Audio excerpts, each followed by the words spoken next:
what we are going to read is game theory.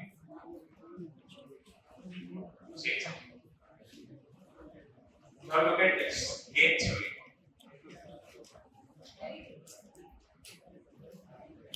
Those in economics might have studied game theory. In economics, macroeconomics, there is game theory that is called briefly. Yes. But in international relations, game theory is relatively basic. First, we understand what game theory is. Now, game theory is one of the most important theories because of which there is lack of peace in the world. Take two players. Player number A. Take issues. First, take issues. Let's take examples. Why is there no peace in the world? Nuclear proliferation is there. You know what nuclear proliferation is? You understand the meaning of nuclear proliferation? Nuclear proliferation. Proliferation means assimilation. Nuclear proliferation means that all the nuclear countries, all the nuclear armed countries are increasing their nuclear base. For example, India is increasing its nuclear weaponry. China is completely modernizing and increasing its nuclear weaponry. US is also now increasing its nuclear weaponry. It is called as nuclear proliferation. The expansion of nuclear weaponry with the states is called nuclear proliferation. We see the opposite of this is what is called as reduction of nuclear arms. So, like this is like arms race, but in nuclear sense. So, nuclear proliferation is happening. One of the major challenges. All the nuclear cooperation talks have been failure. Whether it is NPT, CTBT, there are multiple talks that we discuss afterwards. This is one of the issues. Let's take another issue: arms race. Arms race. Then let's take another issue: climate change. Climate change. Then let's take another issue: conflict. Conflicts. Example: Russia-Ukraine war. Now we could apply games theory in all of these things. In all these four issues, we have applied games theory. That why? Because of game theory, we are not able to solve these four things. Now in game theory, the first theory that we study is called as prisoner's dilemma. Prisoner's dilemma.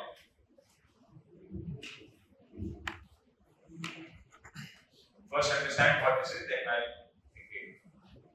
Very interesting concept. And take this from me, then this will remain with you for life. Prisoner's dilemma. Now what happens? Prisoner's dilemma is based on is an assumption. Like there is a prisoner A and prisoner B. Okay? Now the jailer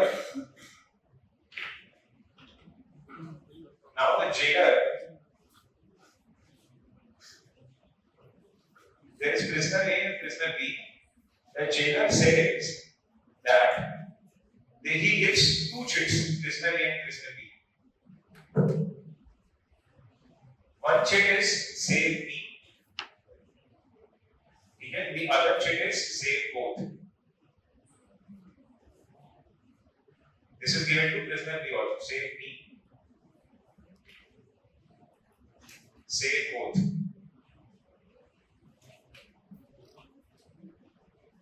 The jailer says to both the prisoners that if both of you select save both, he gives a chit to both. He says that if both of you select save both, then both of you will be released. Okay? If both of you select save both, then both of you will be released. Then he says that if one of you selects save me, if one of you selects save me and one of you selects save both, then the one who is selecting save me will be protected, will be released. The one who will be save both will be hanged. Okay? that if both of you select same B, if both of you select same B, then both will be handled. So this is a game that jailer gets to prisoners. If both select same both will be same. If one selects same B, the other selects same both, then same B would be released, same both will be handled. If both select same B, then both will be handled. Okay. So the general observation after a lot of research that was found is that any commonsensical person or persons should select same both. Both of them should select same both. But prisoner A has clear that he is my competitor. If I select same both and he selects same B, then I will get hanged. So why should I take risk? So instead of selecting same both, he selects same B. The same applies with this prisoner also.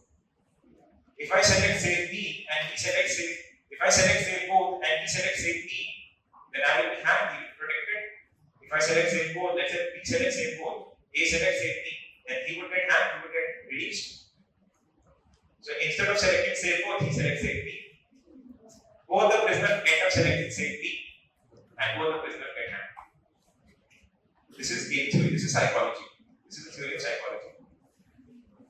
Okay? Understood? Now apply this here.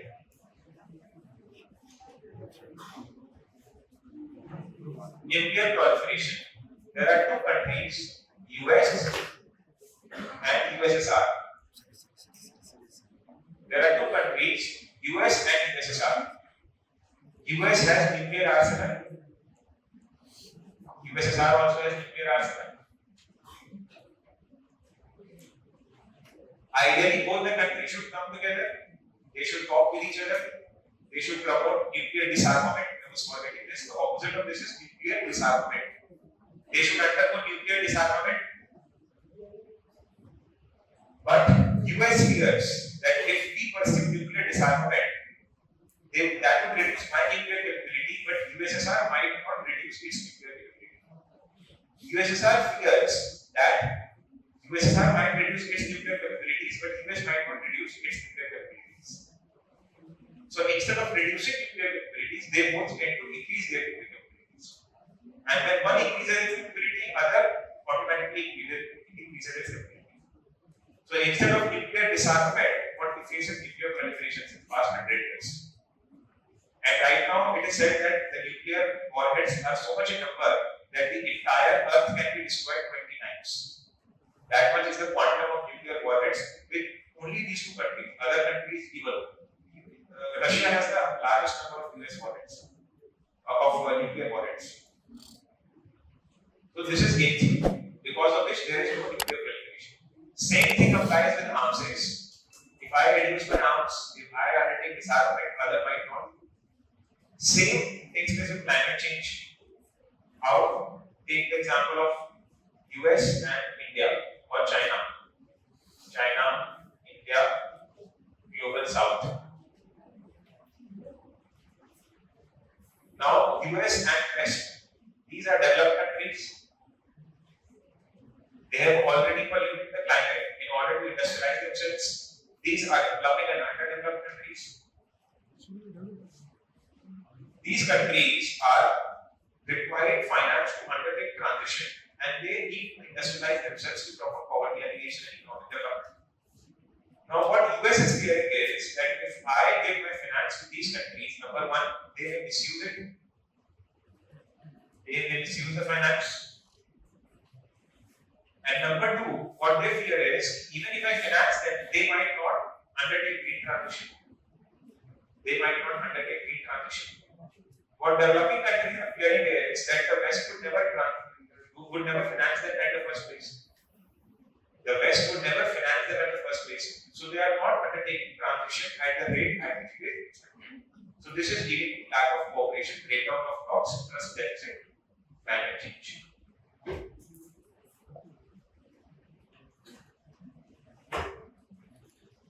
And then next is conflicts. Now, for conflicts, there is another theory. The first theory is prisoner's dilemma.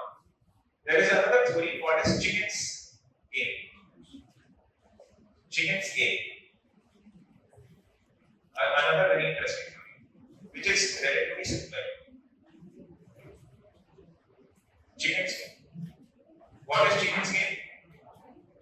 Chicken game, in Indonesia and even in local parts of India, there are cockfights. Chickens used to fight.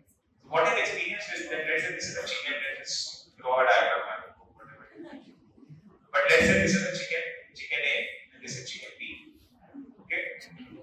What I generally see is that when chicken A attacks chicken B, the chicken B attacks more vociferously, more forcefully to chicken A. As a result, chicken A attacks more vociferously to chicken B. As a result, chicken B attacks more vociferously. Chicken A attacks more vociferously. Both the chickens die. Both the chickens die. So generally in cockfights, none of the chickens survive, and then the crowd eats the chicken. This is the trend. Okay. So, what the theory of chickens game is that when there is conflict between A and B, it leads to spiraling up of conflict. And it goes out of hand for both the countries. Take the case of India and Pakistan. When Pulwama happened,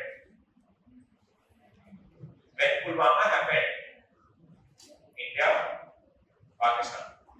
So Pakistan broke the first level of ignorance. Then what did India do? India took air strikes. India went into Pakistani territory and did air strikes. Then Pakistani air systems came into Indian territory. Then an Indian pilot was stuck in Pakistan. That led to tensions. And there was fear that this could have spiraled up into a hot war. There was fear. This is because of chicken skin. But various other countries intervened. Pakistan, for good reason, gave up the air marshal back to us, and the peace came back. But this is chicken skin. That generally there is a spiraling tendency of wars. When the war starts, it is in our hands. But how the war will end, it is not in our hands. This is chicken skin.